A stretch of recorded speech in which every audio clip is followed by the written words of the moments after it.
Side खबरों के लिए सब्सक्राइब करें फ्लेम मीडिया और उसके बाद बेल आइकन को प्रेस करें ताकि सबसे पहले आपको मिले एक्सक्लूसिव खबरें।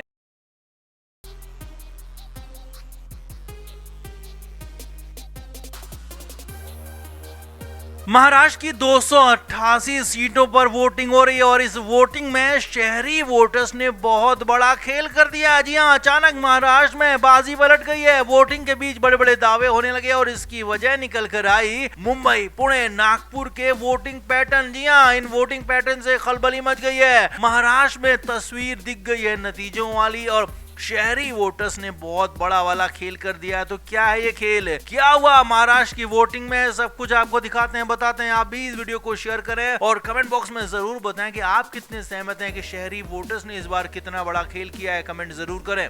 तो महाराष्ट्र में शहरी इलाकों में बहुत बड़े वोटर्स हैं, यानी कि बड़ी संख्या में वोटर्स हैं, चाहे वो मुंबई हो, पुणे हो, नागपुर हो, नासिक हो। ये कुछ ऐसे बड़े शहर हैं जहां पर बड़ी संख्या में सीटें भी हैं और वोटर्स भी यहां पर बड़ी तादाद में हैं। और अक्सर इससे पहले के चुनाव में शहरी वोटर्स कभी भी बहुत ज्यादा निकल कर बाहर नहीं आते थे, वोटिंग नहीं करते थे। और कहानी यहाँ तक है कि इन्हीं शहरी इलाकों के छोटे छोटे गाँव में रहने वाले लोग या कहें कि झुग्गियों में रहने वाले लोगों ने हमेशा ही वोटिंग में ज्यादा बढ़ चढ़कर हिस्सा लिया और उन्हीं के हिसाब से नतीजे भी आए। लेकिन इस बार इन शहरी वोटर्स ने अचानक से बड़ा खेल कर दिया। जी हां, मुंबई में, पुणे में और नागपुर में अचानक से वोटिंग पैटर्न बदल गया है। बड़ी संख्या में यहाँ बड़े शहरी वोटर्स वोट करने निकले हैं, घरों से बाहर आए हैं। जी हां, सुबह से ही लगातार मुंबई में, पुणे में, नागपुर में वोटर्स की संख्या में भारी इजाफा देखा गया था। लंबी लंबी लाइनें देखी गई थी और अचानक यहाँ पर शहरी वोटर्स ने पोलिंग बूथ का रुख किया और वोट डालने पहुंचे। बड़ी संख्या में शहरी वोटर्स या कहें कि बड़े तबके के लोग, अमीर लोग घरों से बाहर निकले हैं, वोटिंग के लिए निकले हैं। और इनके घर से बाहर निकलने का बहुत बड़ा मतलब है, क्योंकि अक्सर ये माना जाता रहा है कि शहरी वोटर्स घर से बाहर नहीं निकलते हैं, तो इनका वोट कहां जाएगा, ये बड़ा सवाल है। हालांकि पहले शहरी वोटर्स पर, मुंबई के आसपास के वोटर्स पर कांग्रेस का कब्जा रहा और अगर बाद में शिवसेना, यूबीटी यानी कि जो पहले शिवसेना थी उसका कब्जा रहा। और अब देखना होगा इस बार की ये वोटिंग पैटर्न कितना बदलता है। क्या ये शहरी वोटर्स बीजेपी की तरफ जाते हैं या फिर एक बार फिर से उद्धव ठाकरे की तरफ जाते हैं, क्योंकि शहरी वोटर्स महाराष्ट्र के उद्धव ठाकरे को भी वोट करना पसंद करते हैं और साथ ही साथ बीजेपी को भी। तो इसमें अब ये देखना होगा कि अचानक से किस तरफ शहरी वोटर झुक गए, क्योंकि अब शहरी वोटर्स से ही यहाँ पर नतीजे तय होने जा रहे हैं। अचानक से महाराष्ट्र में जो अब तक तस्वीर नजर आ रही थी कि वो साफ साफ तस्वीर नहीं थी, यानी कि महाविकास अघाड़ी में, महायुति में लगभग बराबरी की फाइट देखी जा रही थी, बराबरी की फाइट कही जा रही थी। लेकिन अब शहरी वोटर्स अचानक घर से बाहर निकला है और शहरी वोटर के पैटर्न से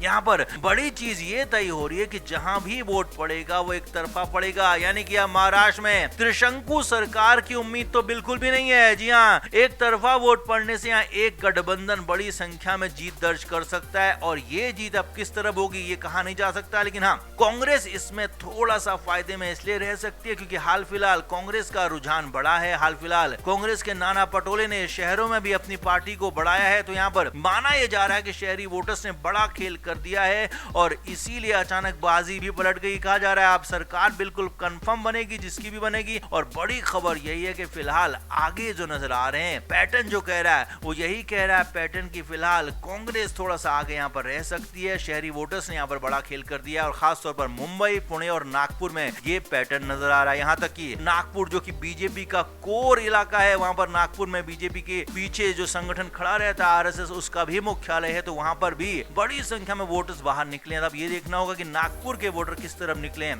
क्या हमेशा की तरफ चुपचाप रहने वाले वोटर जो अब तक बाहर आए हैं, क्या वो बदलाव के लिए बाहर आए हैं या फिर उसी सरकार को दोबारा चुनने के लिए रुकने, ये बड़ी बात है। लेकिन हाँ, हमेशा कहा यही जाता है कि जब भी बड़ी संख्या में वोटर निकलते हैं तो वो सरकार को बदलने के लिए ही बाहर निकलते हैं, ऐसा माना जाता है, ऐसा कहा जाता है। लेकिन अब जो भी होगा वो चुनाव नतीजों में तय होगा। लेकिन फिलहाल शहरी वोटर्स के पैटर्न ने यहाँ पर बहुत कुछ साफ कर दिया, रुख साफ कर दिया कि अब सरकार बनने जो जा रही है बिल्कुल क्लियर सरकार बनेगी, मेजोरिटी की सरकार बनने जा रही है। तो आपका इस पर क्या कहना है? आप महाराष्ट्र के वोटर से कितना सहमत हैं? कमेंट जरूर करें, वीडियो को शेयर भी करें।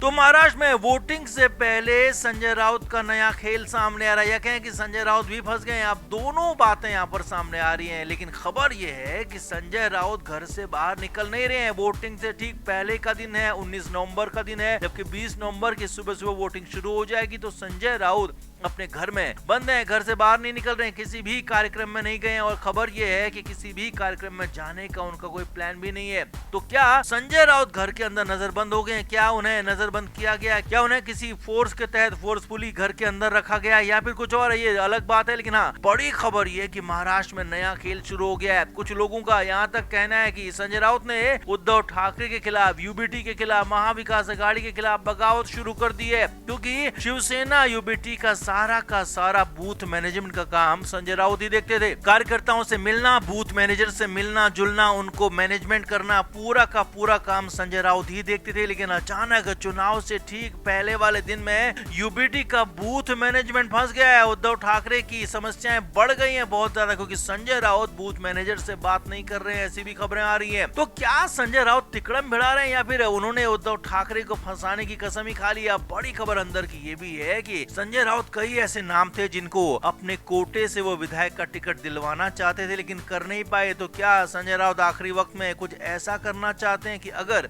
उनके मुताबिक चीजें नहीं हुई तो वो चीजें ही बिगाड़ देंगे? तो संजय राउत पर पहले भी आरोप लगते रहे हैं कि वो उद्धव ठाकरे की पार्टी के अंदर होते हुए उद्धव ठाकरे के ही खिलाफ काम करते रहे हैं। ऐसे कई बार आरोप लगे और यहाँ तक कि कुछ लोगों ने, शिंदे गुट के कुछ नेताओं ने यहाँ तक कहा था कि उद्धव ठाकरे को संजय राउत खत्म करके ही मानेंगे और इसकी उन्होंने सुपारी तक ली है। तो क्या चुनाव से ठीक पहले इस तरह से पीछे हट जाना, कैंपेनिंग में न जाना और यहाँ तक कि बूथ मैनेजर्स को न संभालना, बूथ मैनेजमेंट की कार्रवाई से, बूथ मैनेजमेंट के पूरे जिम्मे से पीछे हट जाना, क्या संजय राउत कोई चाल चल रहे हैं, कोई नया खेल खेल रहे हैं या फिर संजय राउत ने फाइनली बगावत ही कर दी है? क्या अंदर खाने किसी से मिले तो नहीं है? इस तरह के कई सारे सवाल उठ रहे हैं, खड़े हो रहे हैं, क्योंकि वोटिंग से ठीक पहले दिन संजय राउत घर के अंदर बंद हो गए, घर के अंदर ही सब कुछ कर रहे हैं। या हो सकता है कि घर के अंदर से फोन पर बात कर रहे हो, फोन पर चीजें मैनेज कर रहे हो, ऑनलाइन चीजें, वर्चुअली चीजें मैनेज कर रहे हो। लेकिन ये बातें आपको बता दें कि ये खबर मुंबई से आ रही है सूत्रों के हवाले से कि संजय राउत ने घर से निकलना बंद कर दिया है। संजय राउत पूरी तरह से घर के अंदर कैद है और वोटिंग से ठीक पहले ऐसा होना कई सवाल खड़े कर रहा है। तो आप, हालांकि उद्धव ठाकरे का इस पूरे मामले पर अभी तक वर्जन आया नहीं है, लेकिन खबर यह भी है कि उद्धव ठाकरे खुद परेशान है क्योंकि उनकी सेहत ठीक नहीं है और खराब सेहत के बीच उन्होंने लगातार प्रचार किया था, कई जगहों पर रैली की थी। तो ऐसे में कहीं चुनाव के दिन उद्धव ठाकरे पर भारी न पड़ जाए और नतीजों के दिन और ज्यादा भारी न पड़ जाए, क्योंकि वैसे भी उनके हालात ठीक नहीं बताए जा रहे हैं। महाविकास अघाड़ी के अंदर भी उनकी कंडीशन तीसरे नंबर की बताई जा रही है। तो कुल मिलाकर उद्धव ठाकरे के लिए हालात बिल्कुल भी अच्छे नहीं है, मुश्किल हालात हैं और अब आगे क्या होगा ये देखने वाली बात होगी, समझने वाली बात होगी। तो आपका इस पर क्या कहना है? क्या वाकई में उद्धव ठाकरे के लिए मुश्किलें आगे और ज्यादा बढ़ने वाली हैं या फिर आसान उनके लिए चीजें हो जाएंगी? संजय राउत कुछ और ही कर रहे हैं, आप क्या मानते हैं? कमेंट बॉक्स में जरूर बताएं, वीडियो को शेयर भी करें।